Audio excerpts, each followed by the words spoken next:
Hai semuanya, Assalamualaikum. Perkenalkan, nama saya Luciana Farah Labibah dari kelas 12 Farmasi. Di video kali ini saya ingin membuat video mengenai penjelasan pemberontakan PKI Madiun. Selamat menyaksikan. Saudara-saudara, Madiun telah diduduki pasukan PKI. Perintah dari Komandan Divisi 1, Pasungkono, agar kita menyiapkan pasukan satu resimen. Pasukan kita bersama-sama pasukan dari Divisi 1 akan segera bergerak untuk merebut kembali kota-kota yang telah diduduki pasukan PKI. Bagaimana persiapannya, Saudara Ciptoido? Siap, Pak. Baik. Saudara Ciptodano? Siap, Pak. Di lain pihak, kita masih menghadapi Belanda yang ingin menjajah kembali. Karena itu, kita harus cepat bertindak. Pemberontakan PKI Madiun pada tahun 1948 dilatar belakangi oleh 3 peristiwa. Yang pertama, kejatuhan Kabinet Amir Syarifuddin dan pembentukan Front Demokrasi Rakyat. Yang kedua, kritik terhadap kebijakan Kabinet Hatta. Yang ketiga, kedatangan musuh dari Uni Soviet. Terdapat hubungan dari ketiga latar belakang ini, yaitu yang pertama, kejatuhan Kabinet Amir Syarifuddin diakibatkan karena penandatanganan persetujuan Renville yang dianggap terlalu menguntungkan Belanda, yang mengakibatkan wilayah kekuasaan Indonesia menjadi sempit, dan pengosongan terhadap keanggotaan gerilya yang melemahkan semangat perjuangan Indonesia. Yang kedua adalah pembentukan Front Demokrasi Rakyat.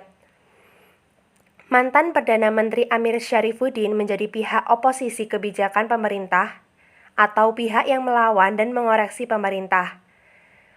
Untuk memperkuat sikap oposisinya, Amir Syarifuddin membentuk pembentukan Front Demokrasi Rakyat atau FDR pada tanggal 28 Juni 1948. FDR ini berhaluan sosialis. FDR didukung oleh organisasi komunis seperti Partai Sosialis, Pemuda Sosialis Indonesia, PKI, dan Sentral Organisasi Buruh Seluruh Indonesia atau SOBRI.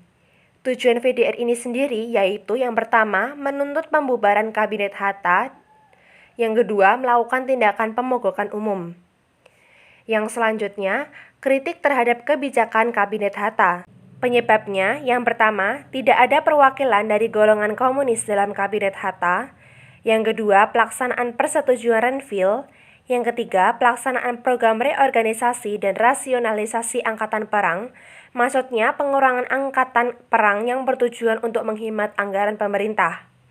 Kritik yang dilancarkan FDR tidak membuat Kabinet Hatta goyah sebab didukung beberapa organisasi besar seperti PNI, Masyumi, dan organisasi pemuda pimpinan Latu Harhari. Yang ketiga, kedatangan musuh dari Uni Soviet. Musuh adalah tokoh komunis Indonesia yang terlibat dalam pemberontakan PKI pada tahun 1926.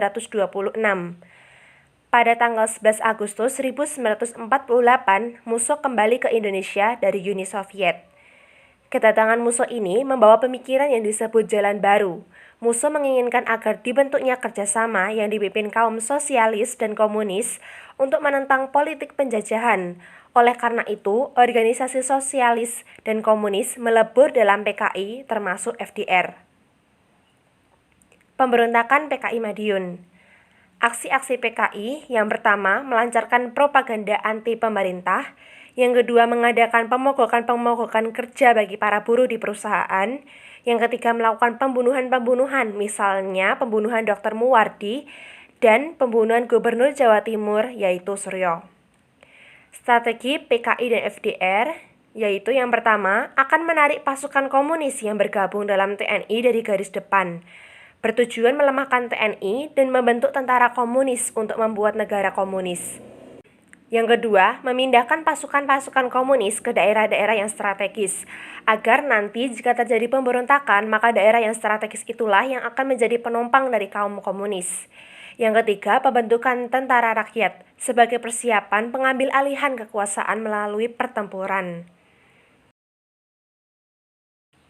Aksi pemberontakan PKI Madiun diawali dengan menciptakan Surakarta sebagai daerah Wild West sebagai pengalihan. Dalam hal ini, jika terjadi pemberontakan, pemerintah akan secara sigap mengalihkan pergerakannya untuk mengambil alih Surakarta dari kaum PKI. Dan itu membuat kaum PKI menjadi lebih kuat lagi dalam membentuk pemberontakan PKI yang ada di Madiun. Yang kedua, memusatkan basis perjuangan di Madiun dan berhasil menguasai Radio Gelora Pemuda. Yang ketiga, pada tanggal 18 September 1948 di Madiun, Musso mengumumkan berdirinya Republik Soviet Indonesia. Dengan adanya pembentukan Republik Soviet Indonesia, maka Indonesia bereaksi melalui Presiden Soekarno. Presiden Soekarno memberikan dua pilihan kepada rakyat, apakah ikut dengan Soekarno serta Republik Indonesia atau ikut bersama dengan Musso dengan Republik Soviet Indonesia. Dan ternyata rakyat masih percaya dengan Republik Indonesia yang masih dipimpin oleh Presiden Soekarno. Nah, hal ini terlihat dalam penumpasan PKI Madiun. Dilihat dari Kolonel Gatot Subroto yang berhasil mengamankan Surakarta dan sekitarnya, lalu melakukan penyerangan Madiun yang dipimpin oleh Kolonel Sadikin dan Kolonel Sungkono. Selain unsur TNI, unsur Polri pun ikut terlibat dalam upaya penumpasan PKI Madiun. Dan pada tanggal 30 September 1948, Madiun berhasil direbut kembali oleh TNI. Dalam pelariannya, Musso tewas tertembak di Ponorogo dan Amir Syarifuddin tertangkap di Purwodadi.